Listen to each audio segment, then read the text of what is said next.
Welcome into another episode of Locked On Phillies. The Phillies win the series against the Marlins, but man, the bullpen is a major issue with this team right now.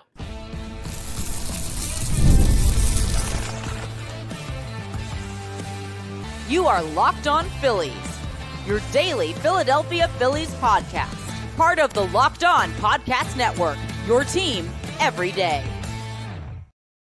Yes, this is Locked On Phillies. I'm your host, Connor Thomas. Thank you so much for joining us today. We come to you as part of the Locked On Podcast Network, your team every day.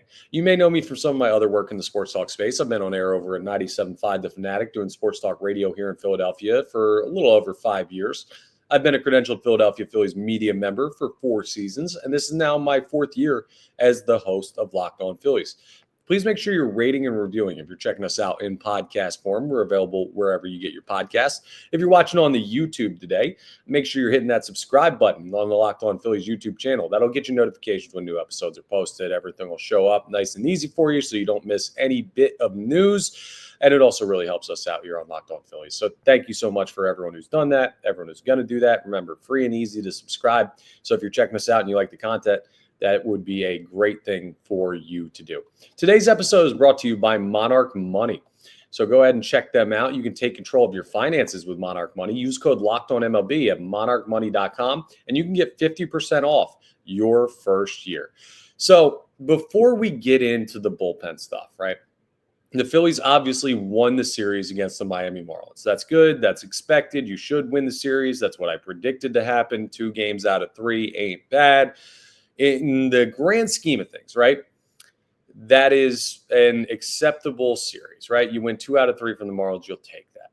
It's the first series win since you took 2 out of 3 from the Dodgers at Citizens Bank Park, and then the rough road trip in between. But that's a good thing, right? Positive, still a good baseball team, all of this stuff that you hear me talking about all the time on this podcast. And I'm Mr. Positivity. But man, we are going to have to dive into the bullpen issues with this team right now.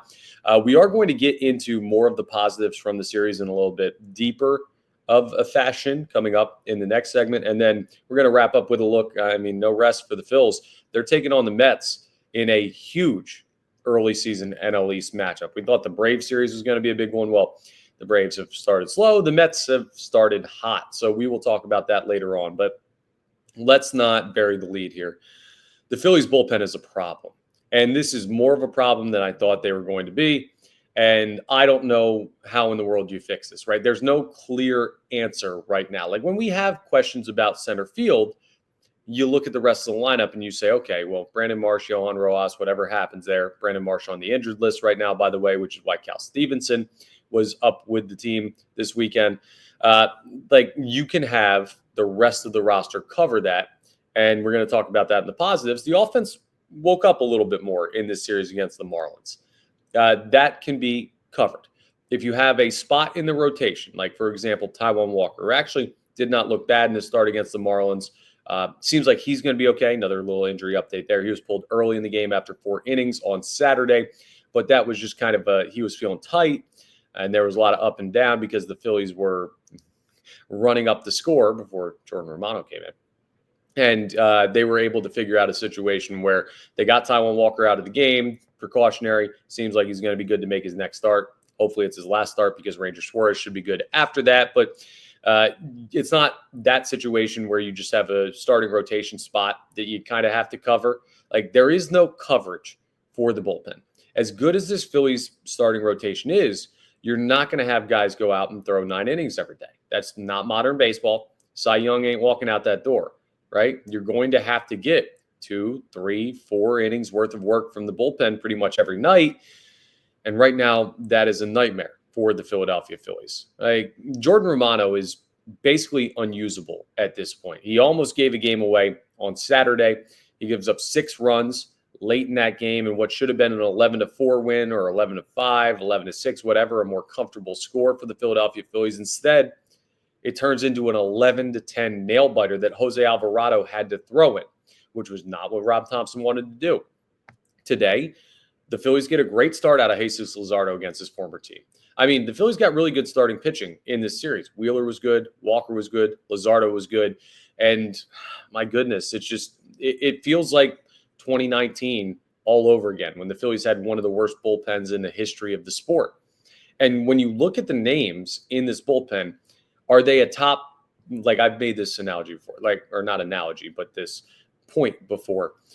They're probably not a top 5 bullpen in the sport, right? They're probably not a top 7 bullpen in the sport. They took a step back with the losses of Carlos Estevez and Jeff Hoffman and not really doing a great job of replacing those guys. But I said if they can be like 10 to 12, 8 to 12, like we'll feel all right with that. They can win consistently with that type of production. Well, right now they're not there. This bullpen is a mess. And Romano's been a 2-time All-Star. Right now, he's basically unusable. Orion Kerkering gave up 3 runs today to put the Marlins in the lead late in this one. Now the Phils came back and tied it and forced extras. But Matt Strahm, no, I can't really put it on Matt Strahm and extras because he was in a situation where you start with the zombie runner, the ghost runner on second. Like, it's not necessarily on him. It's just you got to be able to, against a team like the Miami Marlins, close the door. And they're not doing that right now. The Phillies bullpen is not closing the door. They're opening it wide. And that is not a great thing to get. And to the point of how does this bullpen get better? Well, you trust Alvarado right now, right? He can be shaky at times, but his stuff is undeniable. And more often than not, like much more often than not, you're going to get what you need out of Jose Alvarado. You trust Matt Strahm. I know that in the series finale, he ended up taking the loss in that game in the 10th inning, but still, he's not a guy that you worry about, right? It's always a tough spot when you get into the zombie runner situation. I don't think he's had a bad start to the year.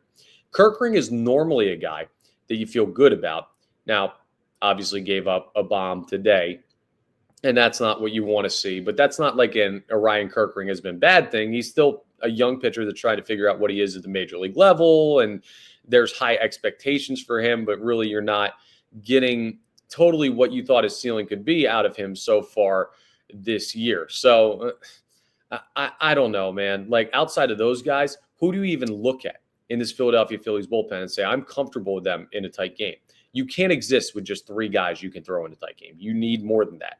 You need 4, you need 5. Heck, great bullpens, maybe you have 6. 6 is a bit of a stretch for even the best bullpens in baseball. But I don't know. Like, I don't know how you get the outs that you need right now out of the bullpen. When guys like, and credit to Javier Sanoa, who had 5 RBIs for the Marlins in the series finale game. But if you're not getting him out, like, what are you going to do against the great teams in baseball? What are you going to do in bigger series against the Dodgers? What are you going to do this week when you take on the New York Mets? Like, I don't know what your solution is for Carlos Hernandez, Tanner Banks, Jordan Romano. I don't know what you do with any of those guys right now because they're not really usable. Like, Jose Ruiz has been okay, I guess, but he's not a guy you're going to throw in high leverage innings. Like, this bullpen needs to figure some stuff out. And right now, they just don't have the horses. And there's no call-ups coming, right? There's no, hey, we've got this guy in the minors that is going to be a good back-end reliever for this team that you can call up in July or June, right? You can say that for the rotation with Painter. You can say that for the outfield with Justin Crawford. You can't say that about the bullpen. You're not making a trade at all until the trade deadline, right? Maybe, I don't know, within a month of the trade deadline, they might jump the gun a little bit and find something, but that's a long ways off. Right now, the guys you have in this bullpen are the guys you have. And if Romano doesn't pick it up, if Kerkering doesn't pitch to his ceiling, if you don't have some longer, like Joe Ross has not been good in his time with the Philadelphia Phillies. If you don't get usable arms more than just 2.5 guys in the back end of the bullpen, this becomes a really, really difficult thing to do. Like, the offense can only carry you so far over the course of 162. You need to have a fully built team. And right now, it does not feel like the Phillies have a fully built team with this bullpen. This might be a crazy, crazy perspective from a guy who, and myself, is normally very, very positive. Like, I'm Mr. Positivity. I can find a silver lining in anything. And it was a series the Phillies won, and they should have won Game 3. Like, they were a handful of outs away from a pretty comfortable considering they should have always taken care of Saturday's game against the Marlins, where they scored 11 runs. I would say a pretty comfortable sweep of the Miami Marlins. I don't get mad at one series, right? Like, it's not something that I'm like, man, I'm livid with the Philadelphia Phillies, but it's just there is a trend now of the Phillies bullpen not having enough arms to get through the spots that you need to get through over the course of a season. The only potential thing on the horizon, the light at the end of the tunnel, is if Taijuan Walker can become a serviceable bullpen arm when Ranger Suarez comes back. And I don't know about you, I'm not putting my money up on that right now. Walker's looked okay, but bullpen is different. He hasn't been a bullpen pitcher. It's a different role. He's got his blow-up innings and blow-up games. And, I'm not staking the sake of this bullpen on Taijuan Walker. I don't know how the Phillies rectify this situation with the bullpen. There's nothing they could do. And if you're someone sitting there saying, Dave Dombrowski did not do enough this offseason to put this bullpen in his position to be successful, right now your point is being proven. Long season, a lot of way to go. The Phillies are only, 22 games in or something, 21 games in on the season. The record currently sits at, 13-9. So I guess that would be 22 games by my math there. They're not at a point where we're far enough into the season to make grand proclamations about this team. But if this bullpen continues like this, they're in trouble, right? Not regular season trouble, but being a high seed in the National League, it's going to be tough with what the NL West is doing, what the Mets are doing. We'll talk about what the Mets are doing in the final segment of today's episode. I have major concerns about the bullpen. There is no solution that seems evident to me at this time, and that is a worry. If I'm telling you there's something to worry about, I'm normally the last person to the party in those stances. There's something to worry about with the Philadelphia Phillies bullpen. Now, it's not all going to be doom and gloom in this episode, right? We're going to talk about some positives coming up next, because there were some great things in this series from the Philadelphia Phillies, mainly on the offensive side of the equation. We'll talk about that coming up as we continue today's episode of Locked On Phillies. Let's talk about Monarch Money, who brings you today's episode. And they also bring you a great, all-encompassing financial app, right? If you've ever checked your bank account and wondered where did all your money go, well, between dining out and online shopping and entertainment, it's really easy to lose track. That's where Monarch Money comes in, your personal CFO, giving you full visibility and control over your finances. Like for me, just today, I played a round of golf. I ordered some food that's going to be here after I get done recording this episode. That's a lot of money out of my pocket that I don't really think about, how much I'm spending. Well, Monarch Money does a great job of showing you just how much you're spending on things like food delivery or entertainment and things. Now you can budget smarter, save more. Everything you want to do to put yourself in the right financial position. And Monarch Money isn't just a budgeting app. It's a complete financial command center. You can track all your accounts, investments, and spending in one place, so you stop just managing your money and start building wealth. So take control of your finances with Monarch Money. And if you use code LOCKEDONMLB, which you should, at monarchmoney.com, you'll get 50% off your first year. That's monarchmoney.com, code LOCKEDONMLB for half off your first year.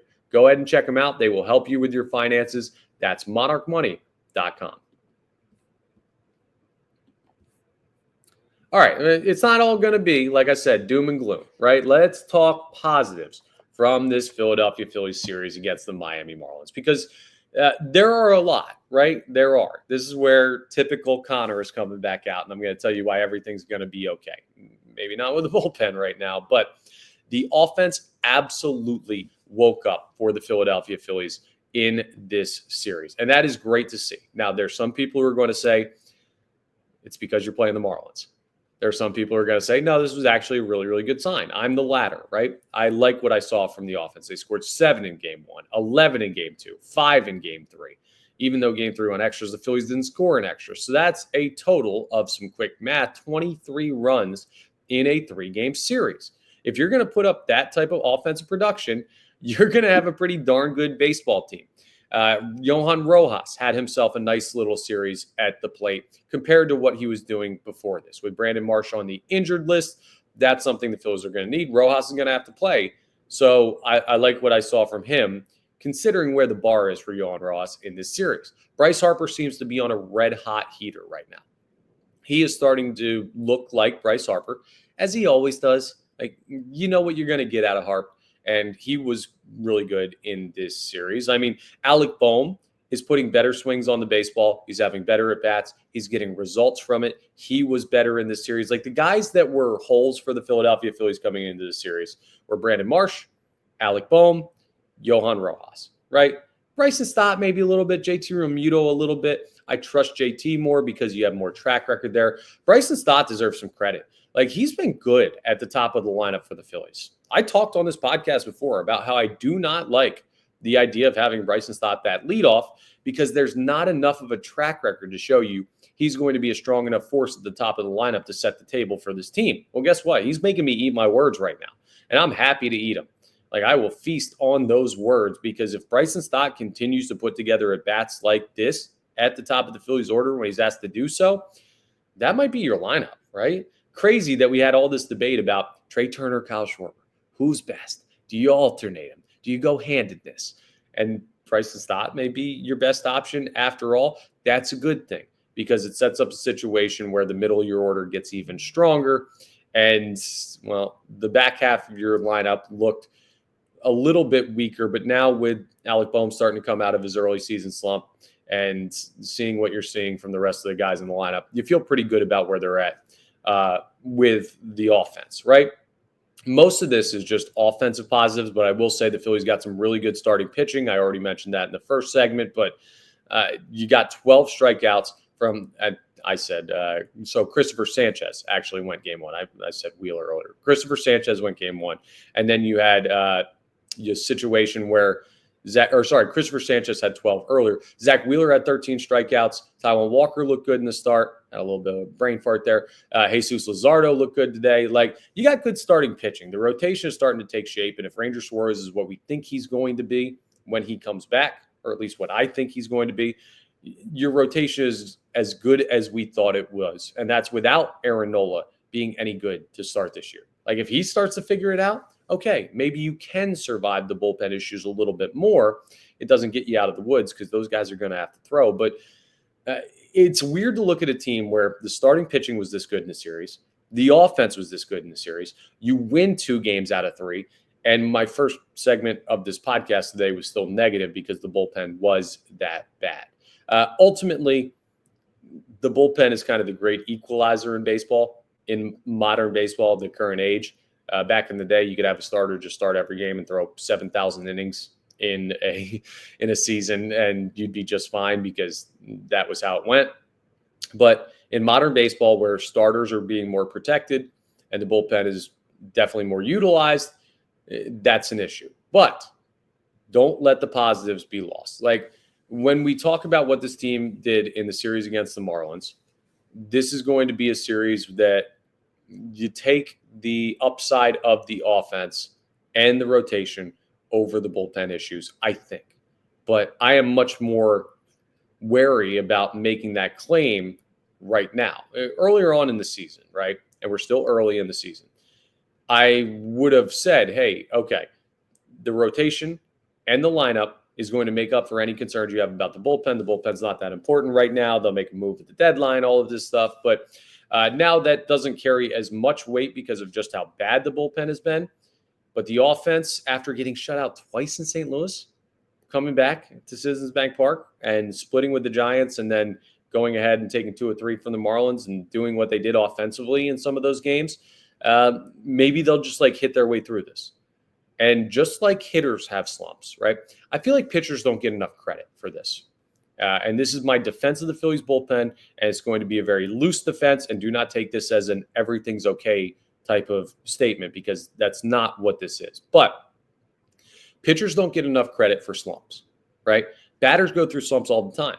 We saw it with Alec Boehm. We're still seeing it with Brandon Marsh. Once he's back healthy, maybe he'll break out of it. I don't know. But when hitters slump, it's this, okay, he'll come out of it, back of the baseball card, this, that, and the other thing. And they get all of this leeway of just saying, it's hard to hit a baseball. They're going to come out of it eventually. Pitchers have slumps too, man. Baseball's a tough game. Even though pitchers succeed 7 out of 10 times, 8 out of 10 times when you look at the batting average of opposing players. They are still going to have rough times where you get dead arm, your stuff isn't moving, you have a bad day and the ERA jumps.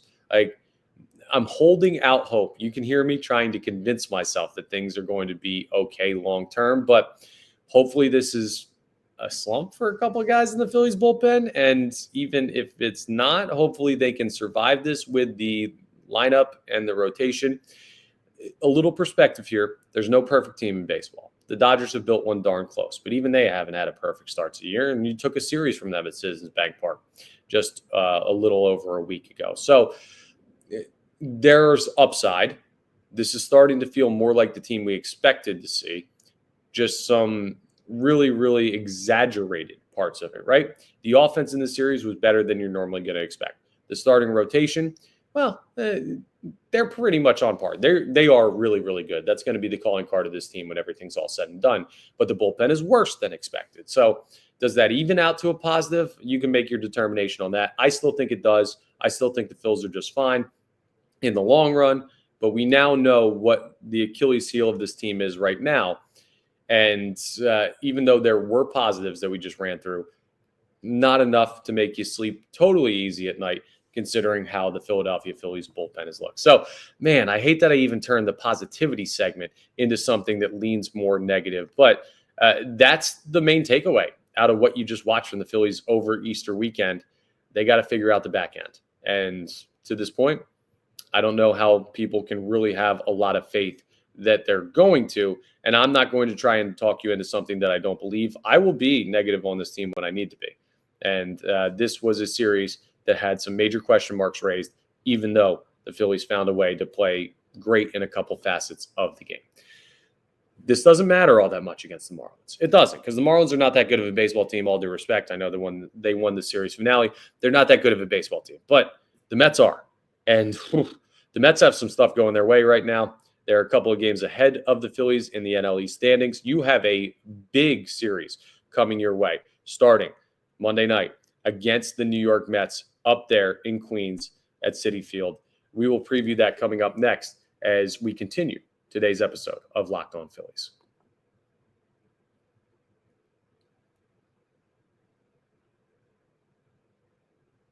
So you can survive some of the issues that the Phillies showed over the past 3 games against the Miami Marlins or the Nationals or the White Sox or the Rockies or teams like that. But when you start to play some of the better teams in baseball, you're going to have issues. And the Mets right now are one of the better teams in baseball. They're coming into this series with the Phillies with a 15-7 record. You're going up to their place. This is a really, really big early season series. Because if the Phillies can go out and take 2 or 3, they're going to even the spot at the top of the NL East. They will be tied with the Mets. They will be in a situation where you can figure out how to beat a team in your division that's going to be, it seems, hanging around. That should be a confidence builder if the Phillies are able to do that. I don't know, right? Like, I don't really totally know how to evaluate the series against the New York Mets. And part of it is because the Mets pitching has been really good, shockingly. They've got some injuries that they're dealing with, and they've still found a way to have one of, if not the, I don't know where they stand after the Sunday games, one of the best ERAs in baseball as a staff. They've started off the year awesome on the mound, and I thought that was going to be the weak spot of the team. Of course, we know the lineup is unbelievable, right? With guys like Pete Alonso and Juan Soto and Francisco Lindor. Lindor actually has been cold. They gave him like a standing ovation, a la Trey Turner, which they made fun of Phillies fans for, but whatever. That's another story for another day. Bottom line is the Mets rotation was going to be the weak spot, in my opinion. They had injuries, and still they found their way to pitch well. The bullpen has been pretty good for them, and the lineup is going to hit to their baseball card, and they've got talent up and down the lineup. So the Mets are they're having a really good start to the season. The Phillies can bring them back down to earth. When you look at who the Mets have played, and this is something you always got to consider, the Mets are coming into this off of a series sweep of the St. Louis Cardinals, and that's a 4-game sweep of the St. Louis Cardinals. So they're running red hot, and that was a home series, so they didn't have to come back off the road or anything. They did lose the series to the Twins, who are not that good of a team. They did lose a game to the Athletics, but won that series. The Marlins, the Blue Jays, the Marlins again. Like, the Mets have not played a juggernaut schedule to this point. They did open up against the Astros, who are an okay team, but they're not the World Series contending constantly Houston Astros. The Mets haven't played a team as good as the Philadelphia Phillies yet this year. So we will see if the Mets have just been beneficiaries of an early season easy schedule, and that's why their record sits at 15-7 as they take on the Phillies. But something that you can't really argue is where their ERA is right now. And if the Phillies offense does not hit this series, they're going to be in big time trouble. I know you might say, Connor, that's simple. If anybody doesn't hit, they're going to be in trouble. But you've got to continue to put together good at-bats. The approach by the Phillies in the series against the Marlins was really good. They were not reaching out of the zone for a lot of stuff. They were punishing pitches in the zone. That's easier to do when you're facing pitchers who don't have that great of stuff. You're going to see Tyler McGill in Game 1 against the New York Mets. Game 2, you're going to see Griffin Canning, who has a 3.43 ERA and a 1.33 WHIP. Tyler McGill also a nice start to the year for him. And then you're going to round out the series by seeing Peterson on the mound. You'll remember Peterson from last year in the postseason. David Peterson has a 3.27 ERA. It feels like all their guys are like kind of right around 3.2 or 3.1 when it comes to their ERA. Strikeouts have been a big strength of the Mets rotation, and we know the Phillies can be a strikeout-prone team. So the approach is going to be uber important in this one. Now, we talked about the Mets not having the toughest schedule to start the season. The offense for the Mets also hasn't been like to the level that you would probably expect based on some of the names that you have in there. Just looking at some of the numbers, Brandon Nimmo's batting .202. Juan Soto's batting .256. Lindor's batting .271. Pete Alonso's been really good to start the year. Him going back to the Mets was a huge signing. He's batting .346. But Mark Vientos, who killed the Phillies in that postseason series, he's batting .167. They don't really have anybody who's tearing the cover off the ball outside of Alonso. So maybe you're catching the Mets at a good time where this rotation will be able to hold it. Maybe the bullpen will be able to get some stuff done. But the key to the series is you kind of have to flip the script on the Mets. I expect their big-time hitters to show up, right? You get up for these series. You saw it with the Braves when you went down to Atlanta. That team wasn't playing well. Their big-time names, well, they showed up in big spots for the Atlanta Braves, and that's part of the reason why you lost that series. I expect the Mets hitters who are struggling right now that are the big names to get up for the series against the Phils and say, hey, this is a preview of the divisional race in the NL East when we get down to the later part of the season. Let's get everything going here. The Phils are going to want to do the same. So it's not just a one-way street, but flipping the script to me means you kind of have to expect their offense to be a little bit better than what some of their big-time players have shown. But you also have to do your work at the dish to make sure that their starting rotations, ERAs, go up a little bit. The bullpen is not going to give you a lot of leeway. And I'm talking about the Mets bullpen, not the Phillies. I've done enough to trash the Phillies bullpen on this episode. I'm saying getting to their bullpen is not going to be a, hey, if you get through their starters, all of a sudden you hit this weak spot of the Mets team. I thought the rotation was the weak spot. The bullpen has actually looked pretty solid for them. But the key to this series is going to be taking advantage of what you can against their starting pitching and trying to limit what their offense is going to want to do against the Phillies, which is have guys be aggressive against guys that are around the zone a bunch. The Phillies pitchers are around the zone a bunch. And even though they showed swing and miss stuff, and they're going to continue to show swing and miss stuff, they're not guys that work a lot of pitches, right? They're guys that are going to go after the Mets hitters, and that can be a good thing if your stuff's moving. It could be a bad thing if you don't have it. So this is a really high caliber matchup between the Phillies and the Mets. It's going to be must-watch baseball. It's going to either make you feel much better about where the Philadelphia Phillies are, even with their struggles at the back end of the pitching staff, or it's going to be an early season gut check of the Mets are better than we thought they were, and we did not give them enough credit ahead of the season. So a lot will be determined for the early part of the Phillies season with this series against the Mets. I can't overstate how big this series is for the psyche of the team, for the early standing in the NL East, even though we're not starting to look at standings yet, and just for kind of continuing to build that momentum. Hey, we talked about building momentum, right? split the series against the Giants, win the series against the Marlins, feel good going into the series against the Mets. I imagine the Phillies are still going to feel solid about the way they're playing baseball. It's just going to be a question of, can they withstand the clear flaws? And that's going to be something that will only be proven by the actual play on the field, not by a podcast host or any type of conjecture. We'll see what the Mets and the Phillies have in store for us when this series starts Monday night. Tyler McGill taking the mound, and you've got an opportunity to jump on them early and say, okay, we're going to announce our presence up there in Queens and hopefully make this a series that's in all accounts similar to what happened to the Marlins, but just against a better opponent. Aaron Nola throwing, crapshoot at this point. We will see if Aaron Nola can get back to the guy that we thought he was going to be when he signed that extension with the Phillies. A lot up in the air right now with this team. They're winning baseball games. That's all you can kind of ask for. I don't know what to make of them overall right now, but still a good team and a big series that we're going to be watching. That's all for today's episode of Locked On Phillies. Please make sure you're rating, reviewing, subscribing to the YouTube, all of that great stuff. That really helps us out on Locked On Phillies and helps you stay up to date. We will talk to you on tomorrow's episode about what's going on in the start of the series, what happened in Game 1. So a lot of great recap of Mets-Phillies Game 1 and a lot still to learn about this Phillies team. But thank you so much for joining us once again. We come to you as part of the Locked On Podcast Network, your team every day. I'll talk to you tomorrow on the next episode of Locked On Phillies.